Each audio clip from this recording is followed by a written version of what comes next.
Well, it looks like PlayStation players get shafted again when it comes to a new Bethesda release.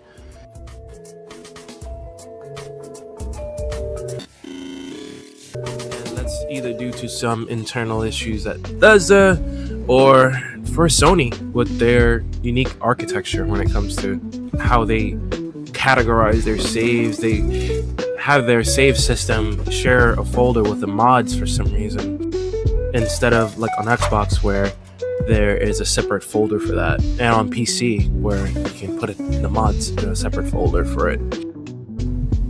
Now, I've been going through this failed to create save game issue for the last 2 months, and I've been researching it and trying to figure out exactly how I can either mitigate or completely eradicate the problem from my saves. I've done about 12, maybe 13 playthroughs now. I'm on my 13th right now, if I'm counting correctly. Full playthroughs, been able to play through the entire game, finish the story and whatnot. Mod it. I finished it vanilla once. There's pretty much no problems after the last patch that they made, especially to Terran Armada. But now, when you introduce mods, they become a litany of issues that we have to deal with. And these issues come from an order of importance in my eyes after looking at this and trying to see if I can replicate the problem. I think I've narrowed it down with the help of not only the Reddit community, looking at what they wrote down already, but looking at some mod authors and how they spoke about something called the persistent world object. There's like silly me, forgive me. What I'm trying to say there is the pointer handle limit. Persistent world objects can in fact affect the pointer handle limit, but that's what I was talking about. I'll leave links down below. The more of them you have, the more it can cause issues. So if you want the short answer is you gotta cool it on the downloads at least until Bethesda decides to fix this thing.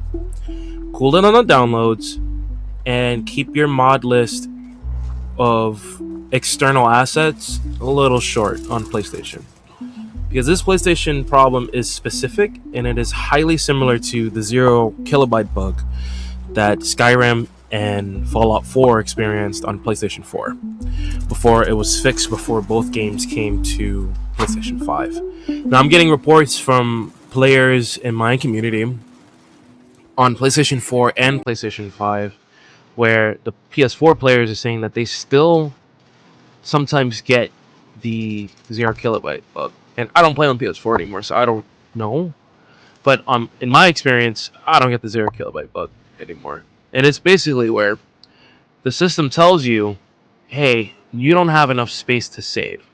So you have to delete 0kb of space in order to save. That's what the PlayStation 4 is telling you. And the PS5 version does not do that, but the PS4 version on the PS5 says the same message.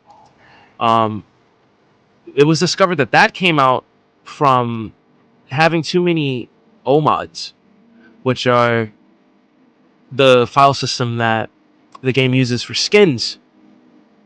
So if you have too many external assets, which the skins were technically when the Creation Club came out for both Skyrim and Fallout 4, you would have this issue where you can't save. The same issue arises here in Starfield nearly a year after they fixed it for Fallout 4, and 4 years after they fixed it for Skyrim on PS5. Don't know how something like that happens. Maybe the release was rushed out. Who knows? But I heard that with all the mass layoffs at Bethesda due to Xbox changing up their internal structure, that they might stop working on Starfield. And I don't want them to stop working on Starfield if this issue isn't fixed. Because you sold us a game, and the game's broken in a way that needs to be fixed. Like, they've done what they can with the patches that came out that helped mitigate it. But those are band-aid patches, and you can't just band-aid patch an entire game instead of fixing the issue that's wrong. Like, you know, that's like putting a gunshot wound and putting a band-aid over it, literally. So we need to get down to the nitty-gritty and understand the issue before we decide to just band-aid patch everything, you know?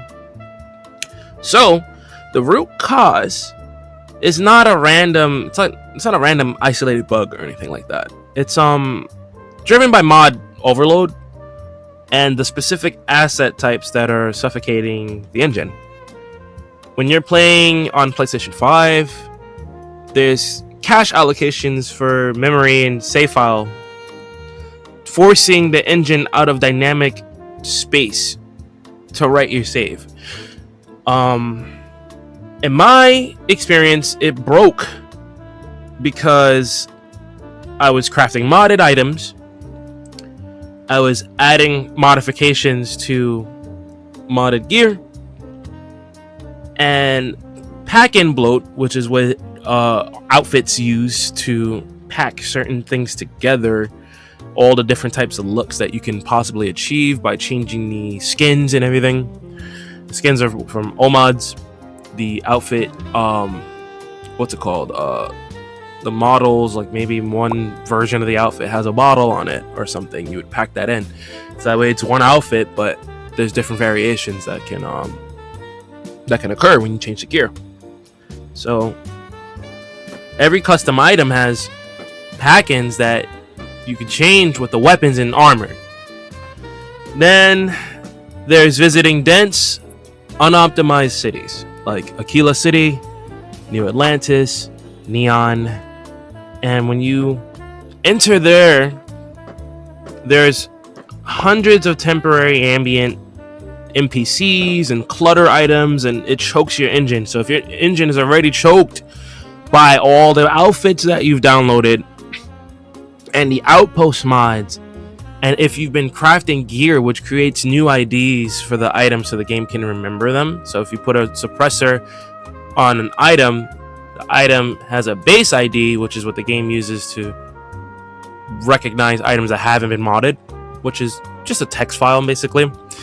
Then it becomes a different file when you put a suppressor on it. Now it's a ref ID. It gets a new ID attached to it, which is the ID that the game has to reference in order to know, hey, this item has something different than the base item. And if you've been doing that all day and then you go to a big city right after, you're gonna get failed to create save, unfortunately. That's just the way it is. Until they fix it. They fixed it for Fallout, and they fixed it for Skyrim years ago. For last year for Fallout, 4 years ago for Skyrim. So Bethesda knows what's wrong. The PlayStation community just has to be vocal enough to tell them, hey, this is happening on Starfield, so they can do something about it. The last thing for me were Outpost objects. Just having them downloaded, something that adds something to the Outpost menu. For some reason, just having them downloaded, the game allocates the ref IDs, or at least it seems like it does, to take away some of the engine's performance. And it makes it so you have less room to deal with when it comes to not only scripts, but generating new IDs, which is what you're going to be doing all day when you're selling things to NPCs and you're out here editing your gear to upgrade it. Mod conflicts was another big one that basically caused my game to break when I had two mods. It's not the main cause, but it exacerbates the issue that the game has to do math. The more math that you force the game to do, the more often it's going to happen, unfortunately.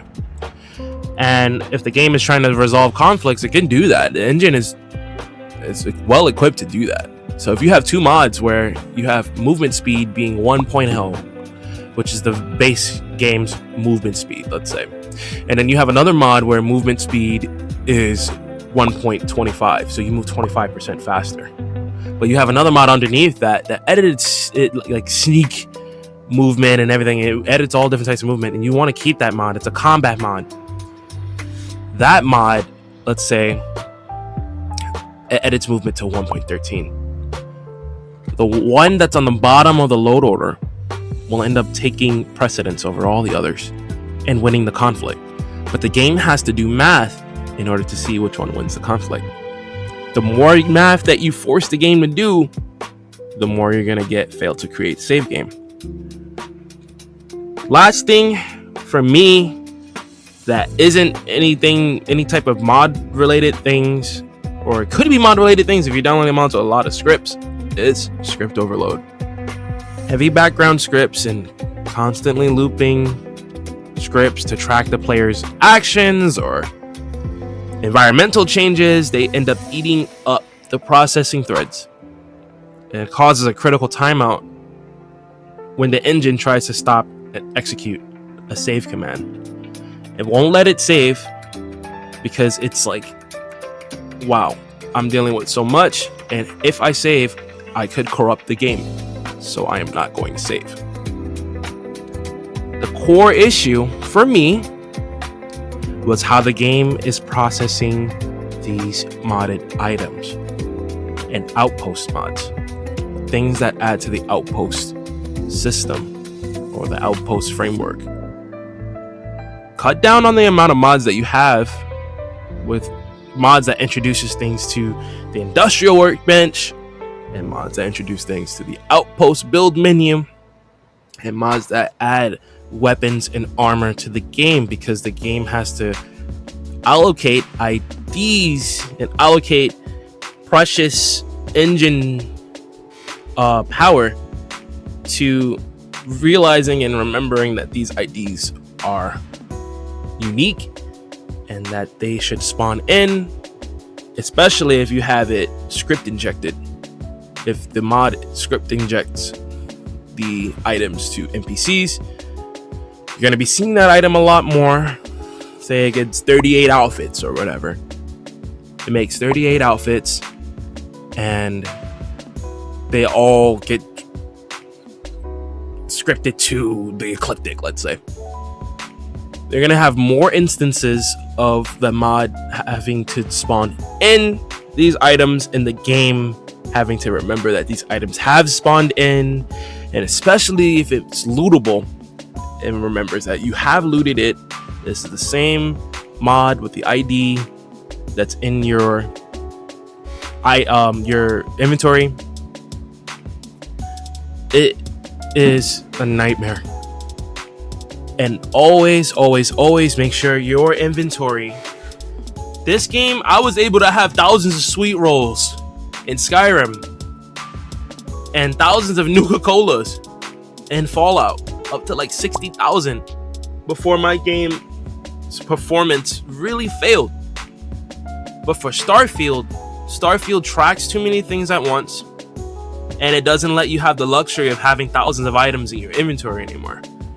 The more items you have in your inventory, you'll start stuttering when you're shooting, because it's trying to track the entire inventory instead of just tracking what ammo you have. So your shooting will start stuttering. And I would say after you raid 3 outposts, just go sell your gear off. After you sell your gear off, do not continue playing, because it has to remember that the vendor has the gear that you're selling, so that way you can go back and buy it if you want. Just sleep for 24 hours after you decided you don't want whatever you sold. Sleep for 24 hours and you're good. Make sure that you stick with only a couple of ships. The more ships you have, the more items the game has to remember, and the more math it's doing to try to remember where everything is. I would say if you haven't crashed in 2 to 3 hours, make a save if you don't have autosaves on. Autosaves, I realize people are attributing the issue to autosaves, and autosaves aren't necessarily the issue for me here. Autosaves just make the game save in whenever you're doing something like traveling or sleeping or resting, and it makes it autosave when you're doing those things, and that does bring the performance down, but that isn't the primary cause. People telling you to turn off autosaves, that's just a band-aid. You want to get to the root cause. Watch the amount of mods that you're downloading. Outpost mods, download those conservatively. I don't download any Outpost mods at all, and that's how I'm able to play.